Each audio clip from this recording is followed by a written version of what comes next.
अस्सलाम वालेकुम class 6 students. Social studies history unit number 3 ancient civilization. Ancient का मतलब जैसा कि आप जानते हैं कि कदीम, और सिविलाइजेशन तहज़ीब। आज हम इसके बारे में पढ़ेंगे और उसके चैप्टर नंबर 1 के बारे में पढ़ेंगे जो कि है इंडस सिविलाइजेशन के बारे में। इंडस वैली सिविलाइजेशन के सबसे पहले हम बात करेंगे इंडस सिटीज़ के बारे में। तो जैसा कि हम सब जानते हैं कि इंडस वैली सिविलाइजेशन अभी मुकम्मल तौर पर पाकिस्तान में डिस्कवर्ड नहीं हुई है। अगर इंडस वैली सिविलाइजेशन की एग्जिस्टेंस की बात की जाए तो ये 4 से 5 हज़ार साल पहले जो है वो ये जो है वो रही थी और लोग इसमें रहते थे, और उसके बाद अभी भी ये उसकी लैंग्वेज कंप्लीट प्रिसाइज और हम नहीं जानते उस लैंग्वेज को, इस वजह से उसको अभी तक जो है वो फुली डिस्कवर्ड नहीं किया जा चुका। और इंडस वैली सिविलाइजेशन की अगर फॉर्मेशन की बात की जाए, अगर हम इंडस सिविलाइजेशन के सिटीज़ की बात करें तो इंडस वैली सिविलाइजेशन की सिटीज़ की जो फॉर्मेशन थी वो आज के अमेरिका के न्यूयॉर्क के ग्रिड सिस्टम था, यानी कि ब्लॉक्स में बने हुए घर और रोड्स और proper drainage system, water system, each and everything was very defined. Point number 2 की अगर हम बात करें इंडस लोकेशन, तो the Indus valley civilization also known as the Harappan civilization, इसको ये भी कहा जाता है was a bronze age. Bronze age का मतलब ये है कि इसमें ब्रॉन्ज यानी कि पीतल से बने हुए औजार और हथियारों को इस्तेमाल किया जाता था। और अगर हम इसके स्पेसिफिक एरियाज़ की बात करें तो इंडस वैली सिविलाइजेशन जो है वो प्रेजेंट डे अफ़गानिस्तान, पाकिस्तान और नॉर्थ वेस्ट इंडिया के कुछ एरियाज़ को जो है ये सिविलाइजेशन जो है वो कवर करती है। अगर हम बात करेंगे कि इसको इंडस वैली सिविलाइजेशन ही क्यों कहा जाता है, the Indus valley civilization thrived around the mighty Indus river and this is from where it takes its name Indus, यानी कि ये इंडस रिवर के इर्द गिर्द जो है ये जो है आबादी जो है वो बढ़नी शुरू हुई, और इस वजह से इसको जो है वो इंडस सिविलाइजेशन ही कहा जाता है। इंडस क्राफ्ट्स, क्राफ्ट्स कहते हैं कोई भी ऐसी स्किल जो कि हाथ से बनाई जाने वाली चीज़ों की हो। तो अगर इंडस क्राफ्ट्स की बात की जाए तो इसमें ज़्यादातर जो है वो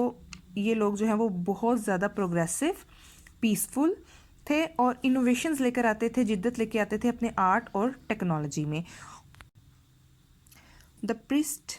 king was the only figure of religion and authority non so for, यानी कि प्रिस्ट किंग अगर इसकी हम इनकी तस्वीर देखी जाए तो यही जो थे जिन इन्हीं की अथॉरिटी को माना जाता था, और एज आ रिलीजन के तौर पर भी इन्हें ही जो है वो ज़्यादा अहमियत दी जाती थी। The famous statue of the dancing girls जो एक वहाँ से डिस्कवर्ड हुआ है ड्यूरिंग एक्सकवेशन मोहिंजोदाड़ो से, इंडिकेट्स ये इशारा करता है कि वहाँ पर म्यूज़िक और पोइट्री को भी अहमियत हासिल थी।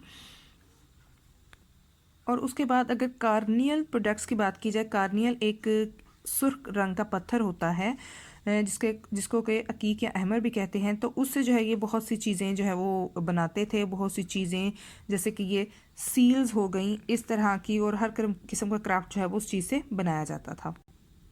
अब हम बात करते हैं अर्बन प्लानिंग की। अगर अर्बन प्लानिंग की बात की जाए तो इंडस वैली सिविलाइजेशन एक प्रॉपर प्लान के मुताबिक जो है वो उन्होंने हर चीज़ जो है वो बनाई हुई थी, जिसमें बिल्डिंग्स थी, पब्लिक पार्क्स थे, बेक्ड ब्रिक्स हाउसेस यानी कि पकी हुई ईंटों से बने हुए घर, और सोफिस्टिकेटेड जो है वो ड्रेनेज सिस्टम भी था, यानी कि निकासी आपका एक प्रॉपर सिस्टम जो था, और वाटर सप्लाई का सिस्टम भी था, यानी कि एक बहुत ही वेल प्लान जो है ये सारा सिटी था। जैसा कि पीछे भी आपको बताया जा चुका है कि ग्रिड सिस्टम के तहत जो है वह इस सिटी को जो है बिल्ड किया गया था। तो ग्रिड सिस्टम के तहत था और ड्रेनेज प्रॉपर सिस्टम था। और अगर इसकी एक जो है वो तस्वीर हम देखें तो ये houses of Indus valley civilization, इसके हाउसेज जो थे ज़्यादातर जो थे वो डबल स्टोरेड थे, ये रोड्स भी थी, और जो इनकी रूफ जो थी वो मोस्टली जो है वो मड से, बेक्ड क्ले से, और इसके अलावा लकड़ी के शहती जो होते हैं बड़े बड़े टुकड़े हैं उससे जो है वो इसकी छत को जो है वो तामीर किया जाता था। और इसके अलावा हर घर में काफ़ी ज़्यादा रूम्स होते थे। इसके अलावा ड्यूरिंग एक्सकवेशन, एक्सकवेशन कहते हैं खुदाई के दौरान, यानी कि इस तमाम तर एरिया को, इस तमाम तर इलाके को डिस्कवर किया गया आर्कियोलॉजिस्ट ने, जिसको कहते हैं कि माहिरीन आसार कदीमा को, खुदाई के दौरान। और खुदाई के दौरान as the Indus valley civilization discovered the great bath, एक ग्रेट बाथ को डिस्कवर किया गया, और इसके अलावा अप्रोप्रिएट एक वाटर टैंक को भी डिस्कवर किया गया जो कि 12 मीटर जिसकी जो थी वो वाइड था, और उसके 2-3 जो है वो स्टेयर केस थे, जिसमें यानी कि स्टेयर्स के ज़रिए उतर कर हम नीचे जाकर उस यानी कि उस पूल या उस वाटर टैंक को इस्तेमाल कर सकते थे। इसके अलावा उसके अंदर एक सिटाडल एरिया भी था एक सिटी से दूर जो है वो जिसको, और इसी में एक सीटाडेल नामी एरिया भी था जो कि शहर से बाहर निकलकर थोड़ा दूर था, और उसको बिल्ड किया गया था टॉप ऑफ माउंट, यानी कि एक ऊंचाई एक वाले एरिया में, वो बाकी शहर के जगहों से घरों से वो थोड़ा कुछ ऊंचा था, उसको तामीर किया गया था। और होपफुली उसके बारे में several large buildings and similar structures on the citadel mount indicates that, ये इशारा करते हैं कि this area might have been used for public gatherings, religious activities and important administrative activities, यानी कि इनके लिए ये वाला एरिया जो था, जो बाकी शहर से थोड़ा ऊंचा था और प्रॉपर वे में जो है वो तामीर किया गया था कि यहाँ पर रिलीजियस एक्टिविटीज़ होती थी, गैदरिंग्स होती थी, और अहम एडमिनिस्ट्रेशन के काम जो है वो यहाँ पर निपटाए जाते थे। यानी कि अगर हम इंडस वैली सिविलाइजेशन के इनको देखें तो उन्होंने बड़ा प्रॉपर और वेल प्लान अच्छे तरीके से डेवलप करके जो है अपनी सिटी को तामीर किया गया था। Thank you so much.